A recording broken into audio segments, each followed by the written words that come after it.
then you have to identify the symbols. And then you have to recognize the sounds, and after that, you know the meaning.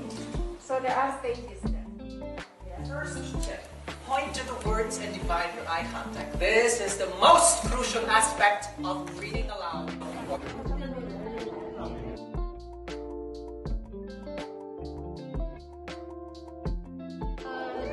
Read each and every word gitu.